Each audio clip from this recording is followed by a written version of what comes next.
ഇനിയിപ്പോൾ നമ്മൾ സിനിമ സൗഹൃദ കൂട്ടായ്മകളൊക്കെ കഴിഞ്ഞു. ഏറ്റവും വലിയ കൂട്ടായ്മ എന്ന് പറയുന്നത് കുടുംബം തന്നെയാണ്. ചാരിതാർത്ഥ്യമുള്ളൊരു പ്രണയത്തിൻ്റെ സാക്ഷാത്കാരം. ഞങ്ങളെല്ലാവരും മലയാളികളെല്ലാവരും ഒരുപാട് ആരാധിക്കുന്ന നായികയെ കട്ടുകൊണ്ടുപോയാളാണ്. ആ കാലത്ത് ഒരുപാട് ചെറുപ്പക്കാരെ ആരാധിച്ച നായിക അടിച്ചുകൊണ്ടുപോയാണ്. അവളുടെ ഫാനായിരുന്നു. അങ്ങനല്ലേ ഞാൻ പോയിരുന്ന എല്ലാ സിനിമകൾ കണ്ടല്ലേ അങ്ങ് പ്രണയിച്ചതില്ല. അത് ഇനി കൂടുതൽ സംസാരിക്കണമെന്നുണ്ടെങ്കിൽ അദ്ദേഹം കൂടി ഇവിടെ വേണ്ടേ? സ്കൂട്ടറിന്റെ ബാക്കിൽ പോയ കഥയൊക്കെ പറഞ്ഞു ഇവിടെ. ഇപ്പോഴും പറയും മോട്ടോർ ബൈക്ക്, എനിക്ക് മോട്ടോർ ബൈക്ക് ഇപ്പോൾ ഓടിക്കാൻ പേടിയാണ്. അന്നൊക്കെ ഈ തിരുവനന്തപുരം സിറ്റി വഴി നമ്മൾ തലവുത്തന്നെ പറഞ്ഞ് വണ്ടി ഓടിച്ച് പോകുമായിരുന്നു, ഒരു പേടിയില്ലായിരുന്നു. ഇന്ന് അങ്ങനെയാണ്. ഇന്ന് കാറ് ഡ്രൈവ് ചെയ്യുന്ന പോലും നമുക്കിപ്പോൾ ഭയങ്കര ഒരു പ്രശ്നമാണ്. അപ്പോൾ മോട്ടോർ ബൈക്കിൽ ഇപ്പോഴും പറയും എന്നെ മോട്ടോർ ബൈക്ക് കയറ്റി. ആ ആഗ്രഹം നമുക്ക് സാക്ഷാത്കരിച്ചു കൊടുക്കണം. ഏതായാലും അതിനു മുമ്പ് സമാഗമത്തിലേക്ക് നമുക്ക് നേരെ ക്ഷണിക്കാം. ഓക്കെ.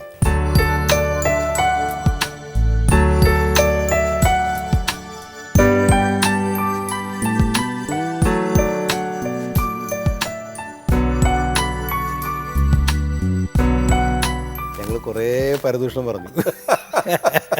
ഈ മനുഷ്യനെ എങ്ങനെ പ്രേമിക്കാൻ തോന്നി? കാരണം പുള്ളിക്ക് പുള്ളിയൊരു ഇമേജ് അങ്ങനെയാണ് ഞങ്ങളിവിടെ കേട്ടെടുത്തോളം കാലം.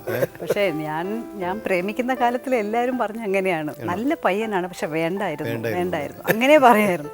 അതെന്ന് വെച്ചാൽ ഒത്തിരി കൂട്ടുകെട്ടെല്ലാം വളരെ ഇതാണ്, പിള്ളേർ കളിയാണ്, അതുകൊണ്ട് നല്ല സുരക്ഷിതം കിട്ടത്തില്ല, വേണ്ട, നിന്നോടുള്ള സ്നേഹം കൊണ്ടാണ്. എന്തിനു നമ്മുടെ മമ്മൂക്ക വരെ പറഞ്ഞു.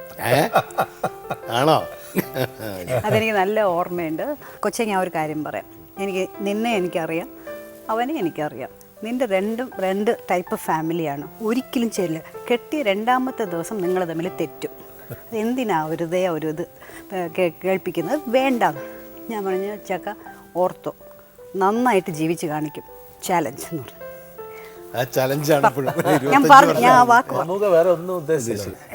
ഒരുപാട് പേര് നമ്മൾ ഈ അടി പിടിയൊക്കെ ആയിട്ട് നടക്കില്ലേ? അങ്ങനെ ഒരു ഇമേജ് ആണ് അല്ലേ? എങ്ങനെയാണ് ഇഷ്ടം തോന്നി തുടങ്ങിയത്? പ്രേക്ഷകരോട് പറയാൻ പങ്കുവെക്കാൻ പറ്റുമെങ്കിൽ. എങ്ങനെയാണെന്നറിയില്ല. ആദ്യമായിട്ട് ഇദ്ദേഹത്തിനെ കാണുന്നത് എൻ്റെ മോഹങ്ങൾ പൂവണിഞ്ഞു ഷൂട്ടിങ്ങിൻ്റെ ലാസ്റ്റ് ഡേ ഷൂട്ടിംഗ് ക്ലൈമാക്സിൽ വില്യംസ് ചേട്ടനും സുരേഷ് ചേട്ടനും കൂടെ കയറി വരുമായിരുന്നു. അപ്പം ശങ്കരേട്ടനാണ് പരിചയപ്പെടുത്തിയത്. അപ്പോൾ ആരോ പറയാനും ബ്ലാക്ക് ആൻഡ് വൈറ്റ് വരുന്നുണ്ടെന്നൊക്കെ പറഞ്ഞു.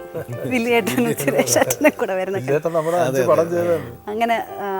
അങ്ങനെയാണ് പരിചയപ്പെട്ടത്. പക്ഷേ ഞാൻ അത്ര ഇതായിട്ട് അത് കഴിഞ്ഞ് പിന്നെ ഞാൻ എങ്ങനെ നീ മറക്കും സെറ്റിൽ വെച്ച് കണ്ടു.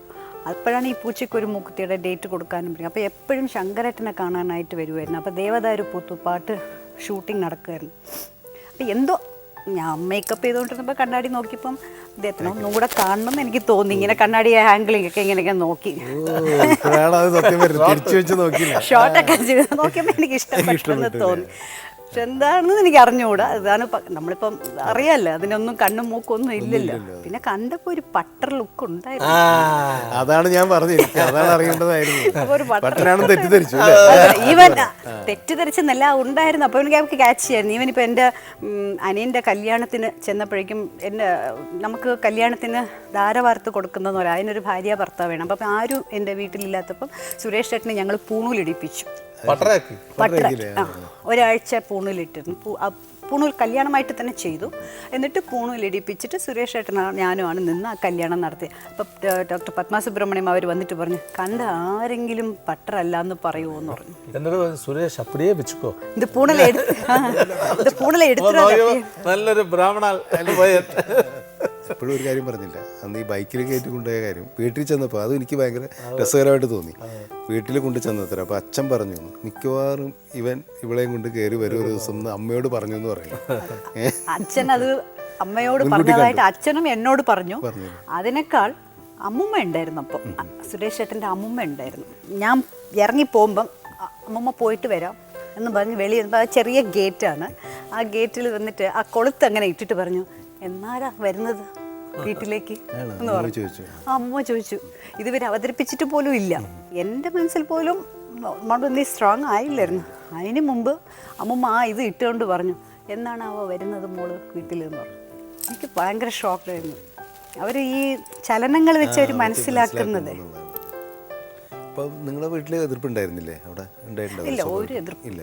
ആക്ച്വലി ഞാൻ പ്രേമിക്കുകയാണെന്ന് സുരേഷ് ചേട്ടന് പോലും പറഞ്ഞിട്ടില്ല. ഫസ്റ്റ് പറഞ്ഞ എൻ്റെ അമ്മയോടാണ് പറഞ്ഞത്. അമ്മ, എനിക്ക് അദ്ദേഹത്തിന് വലിയ ഇഷ്ടമാണ്, കല്യാണം കഴിച്ചോട്ടെ, ഞാൻ കല്യാണം കഴിക്കാൻ തീരുമാനിച്ചത് എന്നാണെന്ന് അമ്മ പറഞ്ഞാൽ മതി, പക്ഷേ എനിക്ക് കല്യാണം കഴിക്കുകയാണെങ്കിൽ അദ്ദേഹത്തിന് മതി എന്ന് പറഞ്ഞു. അമ്മ പറഞ്ഞു എപ്പോൾ വേണമെങ്കിലും ഓക്കെ എന്ന്. എനിക്കും വളരെ ഇഷ്ടപ്പെട്ടു എന്ന് പറഞ്ഞു. അങ്ങനെയാണ് ഞാൻ അമ്മയോട് പറഞ്ഞതിന് ശേഷമാണ് സുരേഷ് ഏട്ടനുമായിട്ട് സംസാരിക്കുന്നത്. അതെന്ന് വെച്ചാൽ എനിക്കത് പറഞ്ഞത് അമൃത ഹോട്ടലിൽ വെച്ചിട്ടായിരുന്നു. അങ്ങനെ ലിഫ്റ്റിൽ ഇറങ്ങി വരുമ്പം ഞാൻ പറഞ്ഞു ചോറ് ചാപ്പാടിന് ഭയങ്കര പ്രശ്നമാണ് ഇദ്ദേഹം. അത് ശരിയല്ല, ഇത് ശരിയല്ല, ഇത് ഇന്നത്തെയാണ്, ഇതിന് 2 ദിവസം പഴകിയ സ്മെല്ല് വരുന്നു, ഇങ്ങനെയൊക്കെ ആക്കും മൂക്കും ഭയങ്കര പ്രശ്നമാണ്. അപ്പം ഞാൻ പറഞ്ഞു എന്ത് കഷ്ടമാണ് സുരേഷ് ഏട്ടാ, ഇങ്ങനെ എന്ത് ആഹാരത്തിന് ഇങ്ങനെ കുറ്റം പറയൽ. നിങ്ങളെ കല്യാണം കഴിക്കുന്ന ആളെ ഒരു 2 മാസമെങ്കിലും വീട്ടിൽ കൊണ്ടുപോയി നിർത്തി പ്രാക്ടീസ് കൊടുത്തിട്ട് വേണം നിങ്ങൾ കെട്ടാൻ, എന്നാലേ ശരിയാവത്തുള്ളൂ എന്ന് പറഞ്ഞു. അപ്പോൾ പറഞ്ഞു എന്നാ വരുന്നത്, 2 മാസം പ്രാക്ടീസ് എൻ്റെ അമ്മയുടെ അടുത്ത് എടുക്കാമെന്ന് പറഞ്ഞു. അങ്ങനെയാണ് ഡയലോഗ് സ്ക്രിപ്റ്റ് അങ്ങനെയൊക്കെയാണ് വർക്കൗട്ട് ചെയ്തത്. അതെന്ന് വെച്ചാൽ ലിഫ്റ്റിൽ വെച്ചാണ്. സോ അമൃത ഹോട്ടലിൽ ലിഫ്റ്റിൽ വെച്ചിട്ടാണ് ഈ പറഞ്ഞത്. അപ്പം ഞാൻ അമ്മയോട് പറഞ്ഞതേ ഉള്ളൂ, പക്ഷേ ഞാൻ അങ്ങോട്ടേക്കൊന്നും പറഞ്ഞില്ല. എൻ്റെ മനസ്സിലുള്ള കാര്യം അമ്മയോട് പറഞ്ഞു, പക്ഷേ ഇവിടെ നിന്ന് ഇങ്ങോട്ടേക്ക് എനിക്ക് ആ ഒരു ഇതും കൂടെ കിട്ടി. അങ്ങനെ 25 വർഷം തികയാണ് അല്ലേ? ഫാമിലി ലൈഫ് ഒരു അണ്ടർസ്റ്റാൻഡിംഗ് ആണ്. ഭാര്യ ഈഗോ പാടില്ല. പ്രധാനപ്പെട്ട ഒരു കാര്യം കൂടി ചോദിക്കാം. ഇപ്പോൾ അന്ന് കല്യാണം കഴിച്ചു, അഭിനയം നിർത്തി അല്ലേ, വീട്ടിലിരുന്നു. ശരിക്കും വീണ്ടും അഭിനയിക്കണമെന്ന് തോന്നിയിരുന്നില്ല? അത് സുരേഷിനോട് പറഞ്ഞില്ലേ? ഇല്ല, എനിക്ക് തോന്നിയിട്ടേ ഇല്ല. എനിക്ക് അങ്ങനെ ഒരു ഐഡിയ പോയിട്ടില്ല.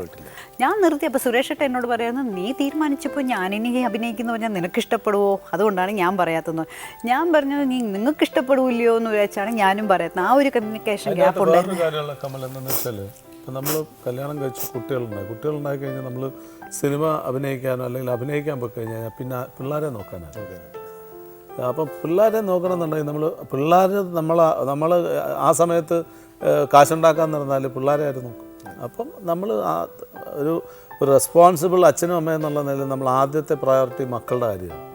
അപ്പോൾ അത് കഴിഞ്ഞിട്ട് ഇപ്പോൾ പിള്ളേർ വലുതായി, പിള്ളേർക്ക് സ്വന്തമായിട്ട് കാര്യങ്ങൾ നോക്കാൻ കഴിഞ്ഞപ്പോഴത്തേക്ക് ഇപ്പോൾ അഭിനയിക്കുന്നു. അത്രേ ഉള്ളൂ. അതും ഓടിയാണെന്നുള്ള അഭിനയമൊന്നുമില്ല. കാരണം പിള്ളേരുടെ അടുത്ത് വന്നിരിക്കാൻ പോലും നേരമേ കാണില്ല, അത്രയ്ക്ക് ബിസിയാണ്. സോ ഞാൻ ഫുൾ ടൈം കോൺസെൻട്രേഷൻ പിള്ളേരുമായിട്ടായിരുന്നു.